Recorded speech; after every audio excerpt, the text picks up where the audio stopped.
മക്കളെ, ജെറുസലം വചനകൂടാരത്തിൽ നിന്നും 3 മിനിറ്റ് പ്രാർത്ഥനയ്ക്കായി നമ്മൾ ഒരുങ്ങിക്കഴിഞ്ഞു.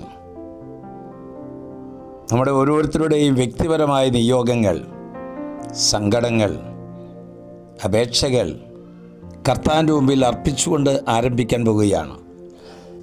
കർത്താവിൻ്റെ വലിയ അനുഗ്രഹം ഓരോ ഹൃദയങ്ങൾക്കും ഓരോ കുടുംബങ്ങൾക്കും കൂടുതൽ കൂടുതൽ സംലഭ്യമായി തീരട്ടെ. ഇന്ന് നമ്മുടെ വീട്ടിലേക്ക് വരുന്ന വിശുദ്ധൻ വിശുദ്ധ ജർമാനുസ്. അപരിചിതമായിരിക്കുന്ന ഒരു വിശുദ്ധനാണെങ്കിലും ഒത്തിരിയേറെ നന്മകൾ നമ്മുടെ ജീവിതത്തിലേക്ക് കൈക്കുമ്പിളിൽ കൊണ്ടുവന്ന് നിൽക്കുന്നു. നിങ്ങൾ കാണുന്നില്ലേ? ആ വിശുദ്ധൻ നമ്മോട് സംസാരിക്കുന്നു. ജെറമിയയുടെ പുസ്തകം 1-ാം അധ്യായം 19-ാം വാക്യം. അവർ നിന്നോട് യുദ്ധം ചെയ്യും, എന്നാൽ വിജയിക്കുകയില്ല. നിന്റെ രക്ഷയ്ക്ക് ഞാൻ നിന്റെ കൂടെയുണ്ട്. കർത്താവാണ് ഇതരുൾ ചെയ്യുന്നത്. ഈ വിശുദ്ധൻ്റെ ജീവിതത്തിലേക്ക് കണ്ണോടിക്കുമ്പോൾ ഈ വചനം നിറഞ്ഞു നിൽക്കാണ്. വിശുദ്ധർ ഭൂമിയിൽ ജീവിച്ചിരുന്നപ്പോൾ തന്നെ സ്വർഗം തിരഞ്ഞെടുത്തവരാണ്. ആരെയും ഭയപ്പെടാറില്ല. ദൈവം അവരുടെ ശക്തി കേന്ദ്രമായിരുന്നു.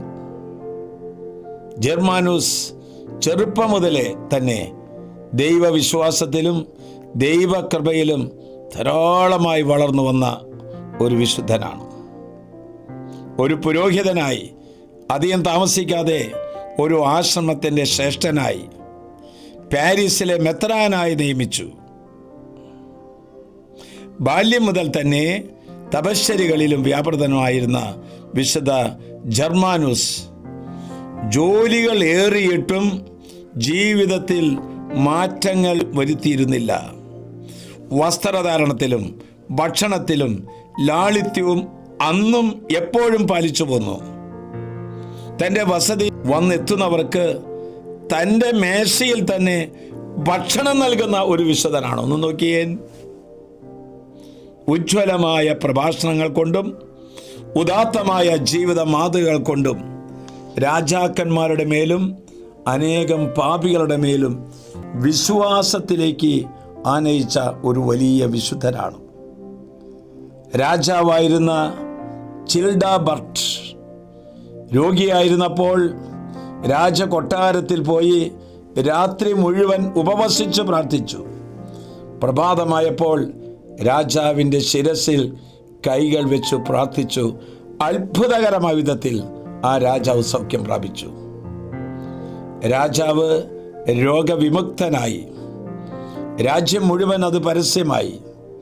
അതിന് നന്ദി സൂചകമായി പാരീസിൽ ഒരു ദൈവാലയവും ഒരു ആശ്രമവും പണി തീർത്തു കൊടുത്തു.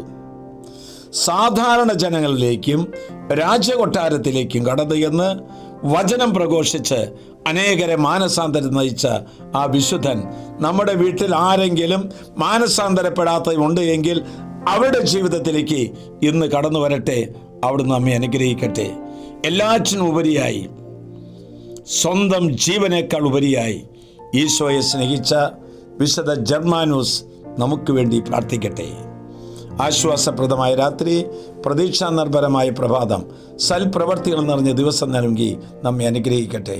നമ്മുടെ കർത്താവ് ഈശോ മിശിഹായുടെ കൃപയും പിതാവായ ദൈവത്തിൻ്റെ സ്നേഹവും പരിശുദ്ധാത്മാവിന്റെ സഹവാസം ഉണ്ടാകട്ടെ, ഇപ്പോഴും എപ്പോഴും എന്നേക്കും. ആമേൻ.